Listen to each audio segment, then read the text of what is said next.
It's the society event of the season. Anyone who's anyone in London's restaurant scene is there. The godfather of cooking, Marco Pierre White, is getting married. In the city of chefs, feuds and court cases are rife. Why else would your guest of honour be high-profile barrister George Carman? But for Gordon Ramsay, it's all in a day's work.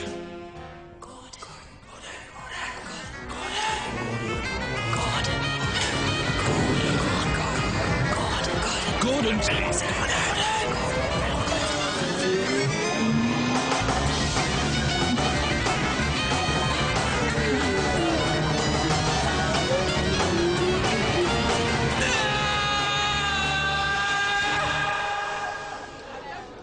For Ramsay and his former boss, Marco Pierre White, boys from council estates, society weddings are now the norm. But there's been a price to pay for their huge success. Big boys don't fight their battles on the back streets anymore, but in court. And both Ramsay and Pierre White have lawsuits hanging over their heads. With expensive court cases coming up for them both, it seems to make sense for Ramsay and the newly married Marco Pierre White to head off for a day in the country to relax. But the peace doesn't last long. They're soon receiving calls and faxes from journalists hounding them. A new, racy novel is about to hit the shelves, and it seems to be uncomfortably familiar.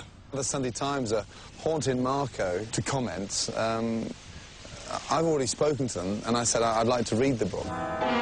Marrow appears to be based on Ramsay's former incarnation as head chef at the restaurant Aubergine. Certainly the authoress, a former underwear model turned journalist, had spent several weeks doing research in Ramsay's kitchen some years ago. They've launched it on the back of incidents and stories and fabrication from the Aubergine. Tiffany admits the rivalry between Marrow's two main characters, Seamus Bull and Emmanuel Koch, has been compared to that between rock and roll chefs Gordon and Marco. It has been said that Seamus Bull is based on Gordon and that Emmanuel Koch is based on Marco, and that's simply because Seamus Bull and Emmanuel Koch in the book have a rivalry, and perhaps the most celebrated rivalry in the London restaurant world is that between Marco and Gordon, although they say that they are the best of friends now. As the day progresses, Ramsay's becoming increasingly paranoid. I can tell it's a bit of a stitch-up because A, I haven't been invited to the launch, and B, she hasn't even asked me for any form of confirmation. I gather there was a muck-up with the invitations and he didn't get one, which is a shame. One shot from his dark, smouldering eyes and a woman could so easily feel her clothes falling off. Imagine his strong, broad hands grasping her waist, his Celtic features bearing down on her, his taut muscles straining underneath his shirt as, oh, their imagination could take them so much further. Marco remains circumspect, whilst Gordon's paranoia is fueled by calls from other chefs who've already heard about the novel. This thing is causing a lot of generated sort of rumours in the trade. Someone tried to suggest that we had had an affair, which both Gordon and I know is completely untrue. As far as I remember, Gordon and I have never kissed, much to my chagrin, but there we are. Back at home, Ramsay's wife Tana has a more cynical view of the Marrow PR machine. Beautiful.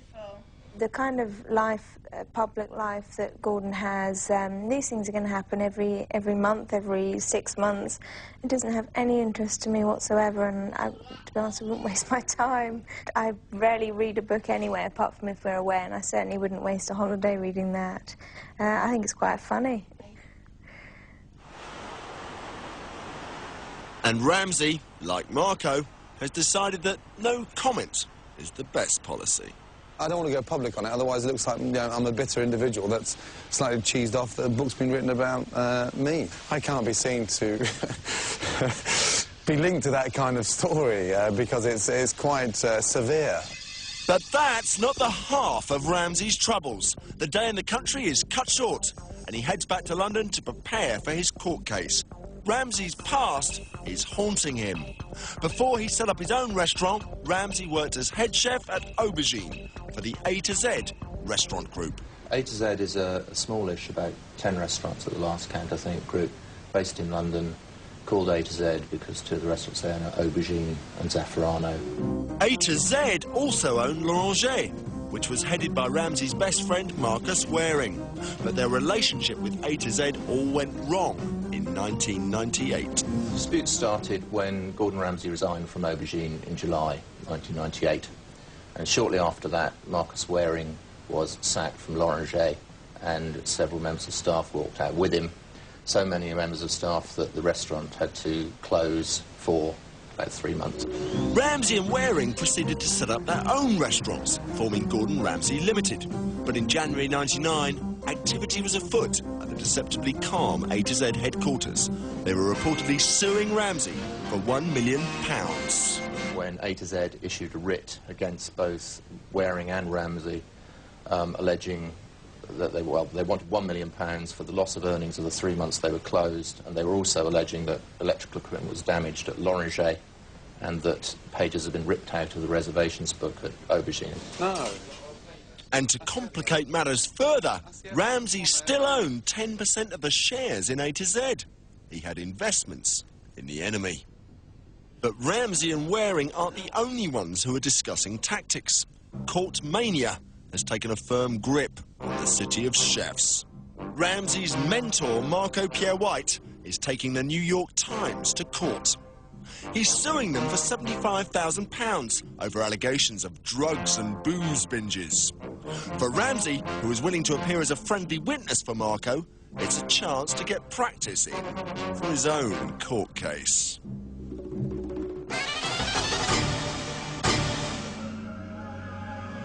Over at Petrus, Gordon's best friend and business partner, Marcus Waring, fresh from winning his first Michelin star and on the quest for his second, is trying to forget the court case.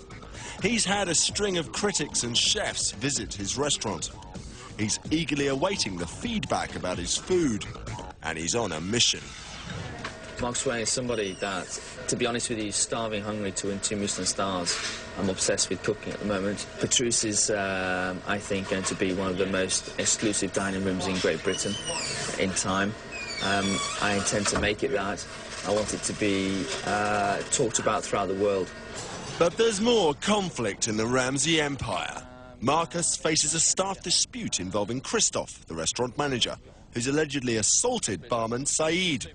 Christophe denies the allegations. I left the kitchen to meet Gordon for a meeting.